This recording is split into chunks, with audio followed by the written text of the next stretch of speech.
What's going on? Thank you for watching Wild with Wilder. This is Alex Wilder and I am your host. I hope you guys are having a great day. So continuing on the road to blue chip NFT land grab that we're all trying to be a part of, I thought I'd just discuss a little bit of a quick observation that I have noticed about something very interesting in the space. So the question kind of always comes up, how do you vet projects? And everybody always kind of gives the same answers to make sure the team is doxed, make sure that they have a good, clear roadmap, make sure that they have a Discord with a certain amount of followers, make sure their Twitter has a certain amount of followers. And so we go through and we check these boxes. But now that I've kind of started to get my feet wet a little bit, I've noticed that the people who are on this high-end scale, they're no longer doing it that way. I think it was in one of Gary V's videos, his Ask Gary V, which I think he brought back maybe two or 3 days ago, something like that. He said that now he's not really going forward on a project that isn't backed by somebody who's already done something. And instead, what he's doing is he's monitoring these projects for like 2 or 3 months. And then instead of getting in on them at like 0.05 ETH, get in after they mint, see what's really going on for maybe 2 ETH or 0.2 ETH or 0.3 ETH, as opposed to the super low mint cost, or even if they mint at 0.1 or 0.2, get in at like 0.5, 0.6, something like that. The reason is, now that people kind of know what they're doing, you start to see who's really in it for their collection and who's really in it just to do like a quick money grab. So as somebody who's just really starting to kind of understand, I'm realizing more and more that it's about those content creators. How much passion do they really have for their project, and how much passion do they have for bringing people in? Because it's not just about making. You have to have the other side of the coin of being alluring to bring people in. So there's like 2 or 3 projects that I've kind of been involved in terms of, being one of the owners of a couple of the mints and stuff like that. But I wanted to talk about one in particular, about the way that he's going through and setting this project up, because I think it's really dope, really unique. And he's almost like kind of like scrapping his way to the top just on like gumption and elbow grease alone. So let's get into it. Wild with Wilder. Let's talk about QTEE NFTs.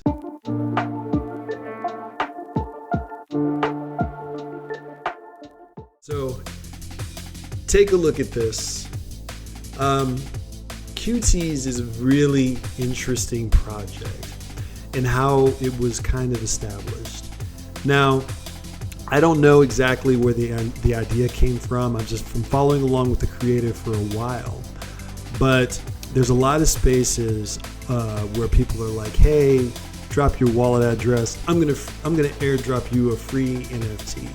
Because they're trying to get their collection off the ground, get it in front of people, maybe getting people to like it and then post it and make it available. So they'll throw maybe a one-of-one project or whatever. Now, testing that out, there's a bunch of places on Reddit where people are like, go here, do this, drop your wallet address to get a free NFT. I did that for a little bit. And most of the NFTs were still kind of in that beginning phase. They weren't quite ready yet to send out a bunch. Some were really talented art or interesting art too, but there wasn't much of like a collection to speak of. It was just, there wasn't really any through line or consistency, unless you were really one of those real fortunate creators that can kind of jump to any different genre and media and have people pull in. It's hard to maintain that on with any type of longevity. This though, QTEEs airdropped complete PFP style NFTs where they have that kind of formula where they're consistent enough that it's obvious at a glance that they're part of the same collection, and different enough to where they actually feel the artwork between each individual piece feels different, and the art is very clean, not messy, doesn't feel sketchy, like not sketchy, but like actual sketching. It's very clean, precise art. And he went through and just started airdropping people these QTEE NFTs. Now, he gave everybody like 3, which is just crazy in the grand scheme of things, because you know how difficult it is to get in these whitelist projects, and you know how difficult it is to get into these spaces. Now, a couple of things about this project, kind of before I continue. It's on the Polygon network, so it's not straight in the Ethereum network. So he gets rid of the issue of, if you want to sell it, you then have to pay the gas fee. Only when you're bridging it back to Ethereum do you really pay.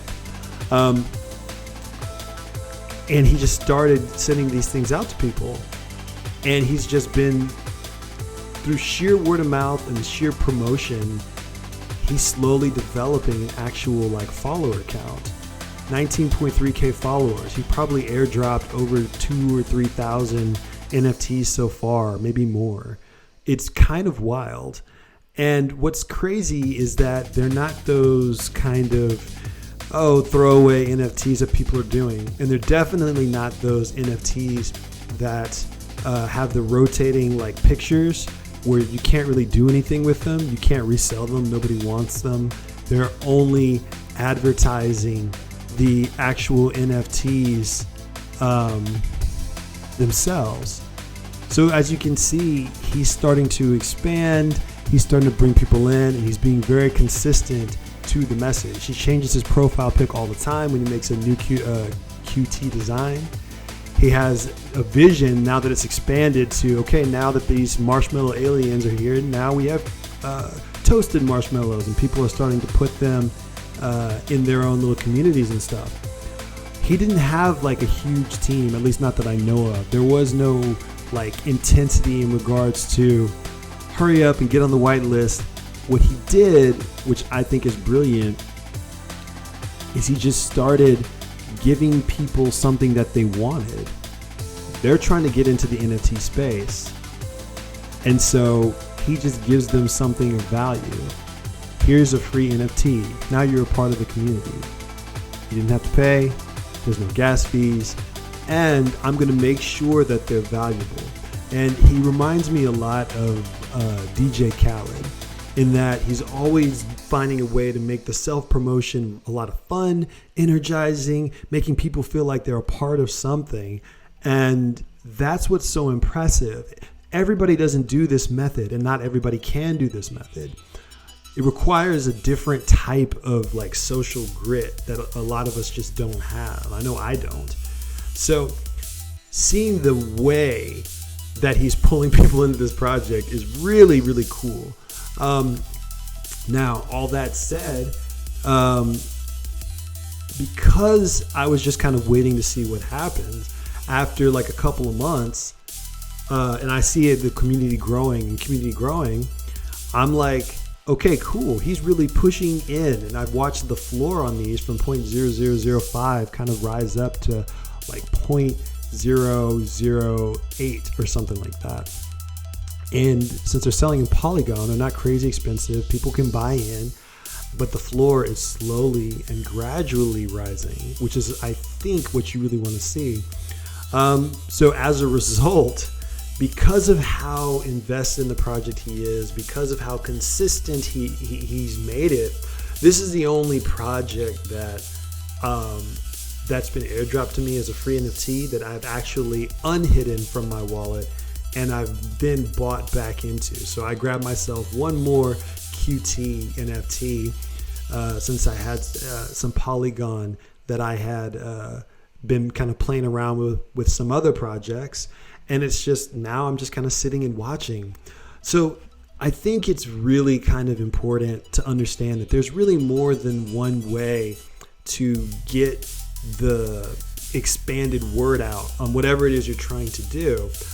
There's another project that I might mention down the line where he doesn't do that type of promotion, but he does have that consistent audience engagement. He's just winning people over in a different way, and slowly people are trickling to his project as well. So this is one that I'm definitely going to keep my eye on. I've got my 4 QTs just kind of sitting pretty. I'm just going to leave them there.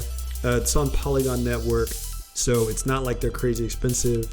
And again, this is, NFA, not financial advice. This is just really interesting with the way things are moving in the NFT space. People are trying to figure out which types of projects are actually going to blow up. What makes a project blow up?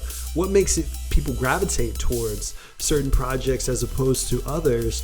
And why then do I want to invest in this project over this one? What's the it factor? And the it factor, or the X factor, whatever you want to call it, it comes from the spirit of the owners and the creators. Who's making the NFTs? Do they love the process of making them? Do they want to make more? Do they want to expand it? Because man, that's where these communities are going. Bored Ape Yacht Club did something fascinating with the mutant serum, in that you can't just drop a project and have it be stable.